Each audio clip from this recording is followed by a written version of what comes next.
बिस्मिल्लाहिर्रहमानिर्रहीम। Welcome to इस visa updates. कैसे हैं आप सब लोग? उम्मीद है कि सब खैरियत से होंगे। आज मैं आपके साथ कुछ ऐसी बातें डिस्कस करूंगा जो आपने याद रखनी है कि इंटरव्यू से पहले आपने इनको बिल्कुल अवॉइड करना है और इनको हरगिज़ नहीं करना। कोशिश करें कि इन चीज़ों को अवॉइड ही करें। एक तो ये है कि एनवीसी को आपने कॉल नहीं करनी। जी, जब आप डॉक्यूमेंटरीली क्वालिफ़ाई हो जाते हैं, आपके डॉक्यूमेंट्स कंप्लीट हो जाते हैं, तो फिर एनवीसी आपको ख़ुद मेल करके बता देता है कि जी आप डॉक्यूमेंटरीली क्वालिफ़ाई हो चुके हैं। तो आपको या आपके अटॉर्नी को आपके पिटिशनर को ईमेल कर दी जाएगी और बता दिया जाएगा कि कब आपका इंटरव्यू कंडक्ट करना है। तो आपने अपने अंदर सब्र पैदा करना है और बर्दाश्त करना है कि जब आपकी बारी आएगी, जब आपकी टर्न आएगी, तो आपको मेल आ जाएगी जिसमें आपको बता दिया जाएगा कि आपकी इंटरव्यू की डेट ये है और आप आएँ और अपनी इंटरव्यू की अपॉइंटमेंट देखें। मगर उससे पहले आपने बार-बार उनको मेल हरगिज़ नहीं करना। और ख़ास तौर पर पाकिस्तान जो all chargeability area except those listed में आता है, तो यहाँ पे आपको मालूम है कि हम और बहुत से ममालिक के साथ शामिल हैं। तो हमारा मुल्क में उसी लिहाज से वीज़ाज़ की डिवीज़न भी है, तो उसी लिहाज से एनवीसी भी आपको डील कर रही होती है। फिर ये है कि दूसरी बात, अगर कोई आपसे कहे कि आप हमारे पास आ जाएं, जी छोड़ें बाकी सब, हमसे कांटेक्ट करें आके, हमारे बड़े लिंक हैं जी, हम आपका इंटरव्यू भी करवा देंगे और आपका काम हो जाएगा, तो ऐसा हरगिज़ पॉसिबल नहीं है। कभी ऐसा मत करिएगा कि कोई बंदा आपसे कहे और आप उसको पैसे पकड़ाएं और आप उससे कहें कि काइंडली भाई मेरा तो इंटरव्यू कंडक्ट करवा दो पहले से। तो ऐसा पॉसिबल ही नहीं है। अमेरिका का सदर आकर ना वो भी ऐसा नहीं करवा सकता, तो फिर बाकी लोग कहाँ पीछे रह गए। तो इसलिए पैसे अपने संभाल के रखें। पैसे कमाना कोई आसान काम नहीं है। अपने पैसे ज़ाया मत करें और किसी की बातों में मत आएँ।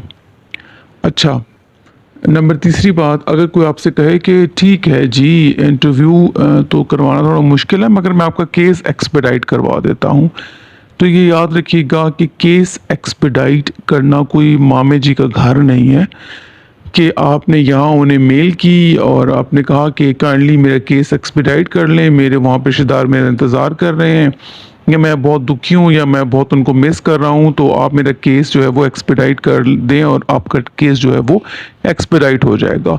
ऐसा हरगिज़ भी नहीं है। केस एक्सपेडाइट उस वक्त होता है जब हद से ज़्यादा कोई मजबूरी आ जाए। बिल्कुल आप ये समझे कि लाइफ और डेथ की इमरजेंसी आ जाए, तो बस अखबार जिसको हम कहेंगे कि मौत मरग का वक्त आ जाए।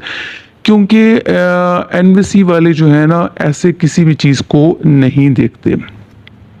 यहाँ मैं आपको दिखा भी देता हूँ कि उनकी तरफ से है कि एनवीसी जो है वो इस तरह से कोई भी केस एक्सपेडाइट नहीं कर सकती, क्योंकि उनका जो है वो रूल जो है वो इमिग्रेशन का नेशनैलिटी एक्ट ऑफ 1952 के तहत जो अमेंडमेंट आई हुई है उसके तहत ऐसे कोई भी वीज़ा अवेलेबल नहीं है किसी भी और को। हाँ, अगर आप लोगों का वीज़ा भी रिलेटिव की कैटेगरी में आ रहा है और आप लोगों ने एक्सपेडाइट का प्रोसेस करवाया है, तो उस केस में भी ये देखा जाएगा कि लाइफ और डेथ की मेडिकल इमरजेंसी है कि नहीं, और फिजिशियन ने भी लिख कर देना होगा कि जी बिल्कुल इम्पॉसिबल है, हम इसका इलाज यहाँ पर नहीं कर सकते। एक आम फिजिशियन ही होगा कि हम किसी भी अपने रिश्तेदार डॉक्टर से लिखवा लें, ये बड़े से बड़े हॉस्पिटल की बात होती है। और फिर एनवीसी वाले ख़ुद भी इसकी वो चेक एंड बैलेंस रखते हैं, हर किसी के लिए ऐसे नहीं होता।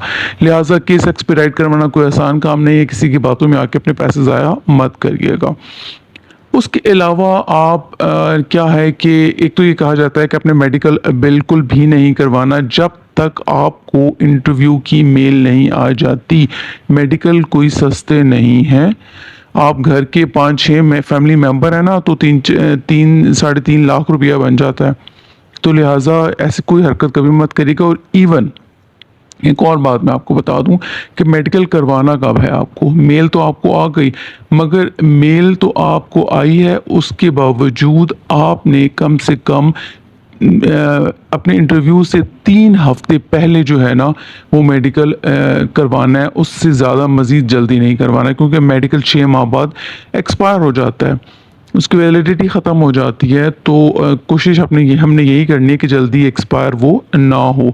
और जिनका एक्सरे खुदा ना खास्ता ठीक नहीं आया, उनका तो मेडिकल 3 माह के लिए ही वैलिड होता है, क्योंकि बाकी काम तो उनका स्पूटम टेस्ट में ही निकल जाता है।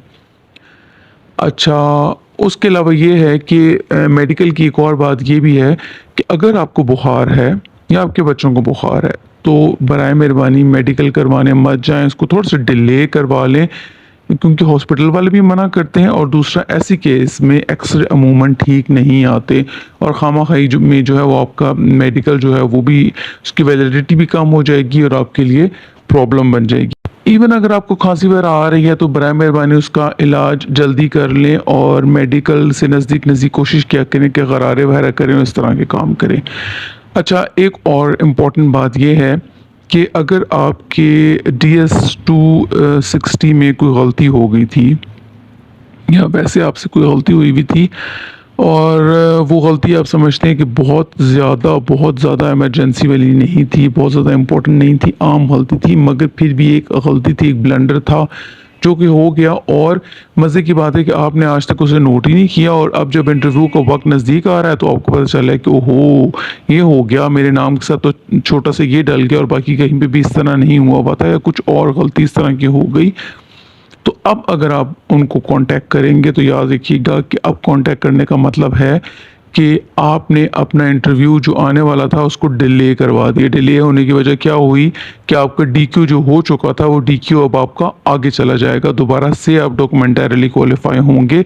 तो इसके लिए बेहतर होता है कि आप इस छोटी मोटी गलती को वहाँ पर किसी पेज पे लिखकर उनको पहले से इन्फॉर्म कर दें, बजाय इसके कि वो नोट करें और आपको फिर कहें कि जी आपसे पूछने की कोशिश करें और आप उसे छुपाने की कोशिश करें कि भाई हम इनसे छुपा ही लेते हैं, इन्हें क्या पता चलेगा, तो वो उल्टा आपके ब्लंडर्स में आ जाएगा। इससे बेहतर है कि आप उन्हें खुद इन्फॉर्म कर दें कि हाँ जी, ये मेरे से हुआ था मिस्टेक, जो हमने नोटिफाई नहीं किया, जो कि अब हमें पता चला है।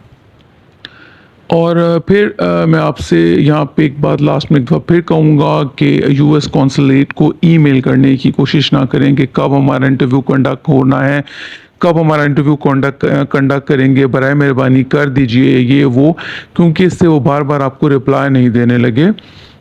60 डेज़ की तो मेल वो आपको कर देते हैं, जिसमें वो आपको बताने की यही कोशिश कर रहे होते हैं, और इरिटेट ही हो सकते हैं वो, और तो कुछ नहीं हो सकता। मुझे तो आप बार बार कमेंट्स में यही पूछ लेते हैं, जो कि समटाइम्स इरिटेशन मुझे भी होने लगती है कि इवन मुझे ये भी फील हो जाता है कि आपने मेरी वीडियो नहीं देखी, बस ये देखा कि इस बंदे ने वीडियो अपलोड की है, छोड़ो जो भी किया अपलोड, इसको एक कमेंट करके एक सवाल पूछ लो कि ये मेरी डेट है और ये है, तो मेरा इंटरव्यू कब आएगा। तो मेरी भी आपसे एक रिक्वेस्ट है कि काइंडली मेरी भी वीडियो को पूरा देख लिया कीजिए, कुछ बातें हमें वहाँ से भी क्लियर हो जाती हैं, और आप पूछते हैं, अच्छी बात है मुझसे, मैं भी कोशिश करता हूँ कि जहाँ तक पॉसिबल हो सके, जिस हद तक हो सके अंदाज़न आपको एक जवाब दे देता हूँ, कि आपको बुरा भी ना लगे, और अंदाज़ा मेरा दुरुस्त भी हो जाता है अल्हम्दुलिल्लाह, बाज़ औक़ात कभी कभी नहीं भी होता, तो ये तो सब खुदा की मर्ज़ी है। तो अभी भी मुझसे किसी ने पूछा कि जी आपने तो कहा था आएंगे और नहीं आए, तो मैंने भी उससे यही रिप्लाई किया, जी अल्लाह की मर्ज़ी उनकी करिए। तो पूछते रहें, मगर कोशिश करें कि US कॉन्सुलेट्स को आप बार बार मेल करके तंग ना करें। तो ये वो काम है जो आपने अपने इंटरव्यू से पहले हरगिज़ नहीं करने। होपफुली ये आपके लिए थोड़ी सी हेल्पफुल हुई होगी ये वीडियो। अपने और अपने घर वालों का ख्याल रखिएगा। इजाज़त दीजिए, खुदा हाफिज़।